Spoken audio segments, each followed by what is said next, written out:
বন্ধুরা, আজকে আমি খাসি রান্না করে দেখাবো। প্রথমে তেজপাতা দিলাম, পেঁয়াজ কুচি দিলাম,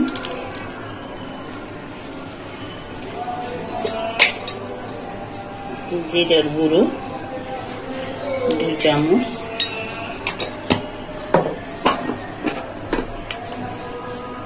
হলুদের গুঁড়ো 1.5 চামচ,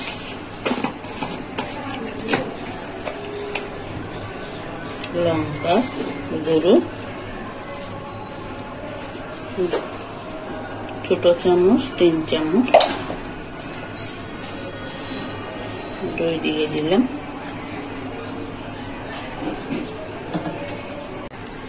এবার সরষের তেল দিয়ে দিলাম।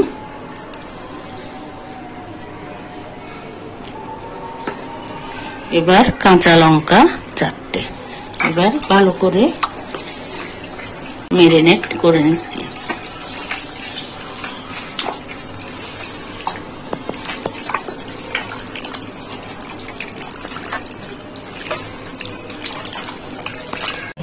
এবার দিয়ে দিলাম বাটা মশলা, রসুন, পেঁয়াজ, আদা।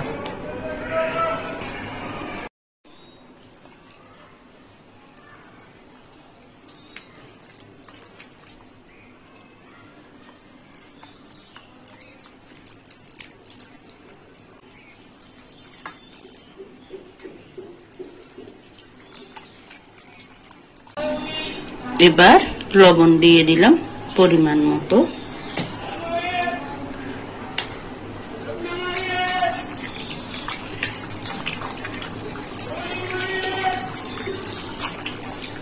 ভালোভাবে এবার মেখে নিতে হবে।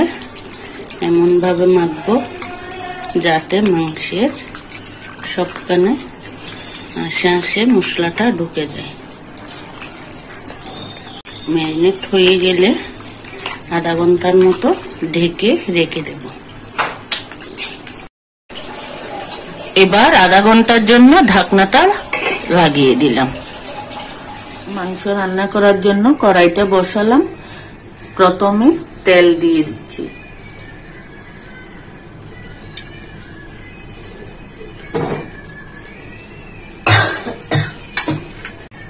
আমরা আলুটা প্রথমে ভেজে নেব।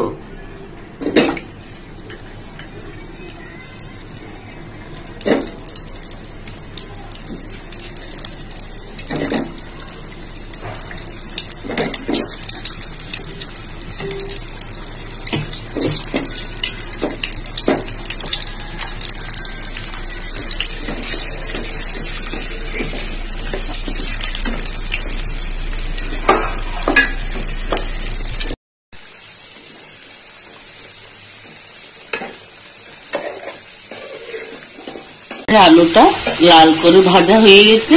আমরা এখন আলুটা তুলে নেব।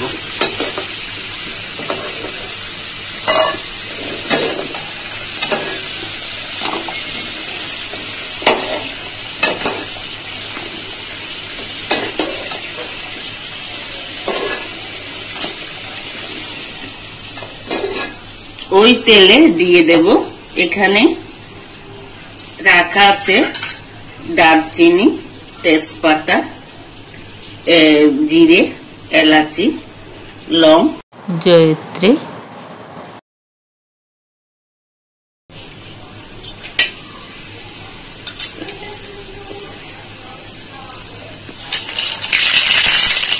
একে সব দিয়ে দিলাম।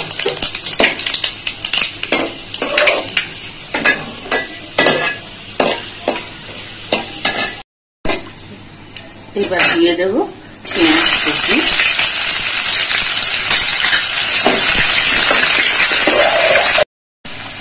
পেঁয়াজের বাদামি রং এসে গেছে।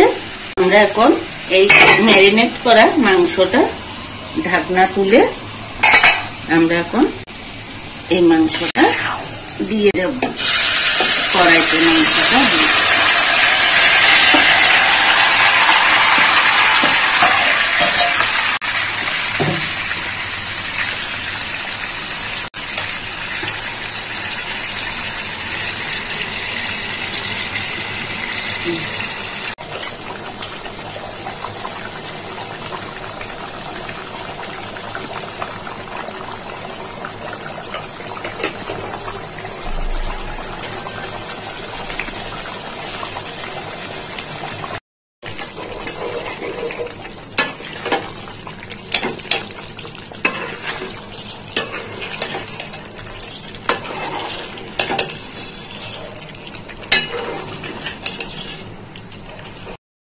ঢাকনাটা দিয়ে রাখলাম।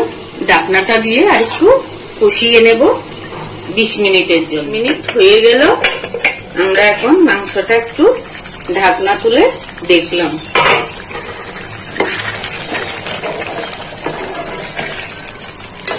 তারপর বাকি রইল এই টমেটো কুচি। টমেটোটা দিয়ে দিলাম। টমেটো দিয়ে আর একটু নাড়িয়ে চাড়িয়ে আবার ঢাকনাটা দিয়ে রাখবো আর একটু কষানোর জন্য। একটু সিদ্ধ হবে ভালো, একটু নরম হবে, খেতে ভালো লাগবে।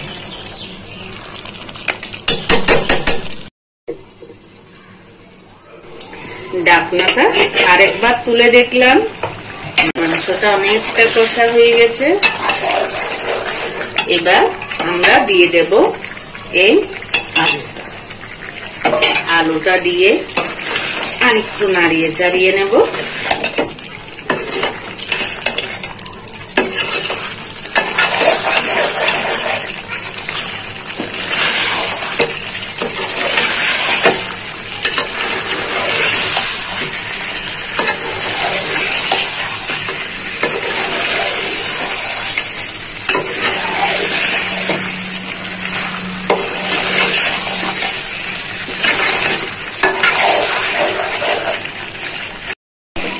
আলুটা দিয়ে দিলাম। আলুটা দিয়ে দেওয়ার পর একটু গরম জল আগে থেকে করানো আছে, আমি গরম জলটা দিয়ে দিচ্ছি।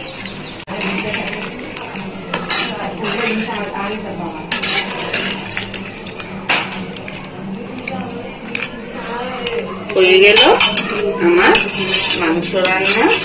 এবার আমি আর একটু ঢাকনা দিয়ে, আলুটা একটু সিদ্ধ হবে, মাংসটাও আর একটু সিদ্ধ হবে। তারপর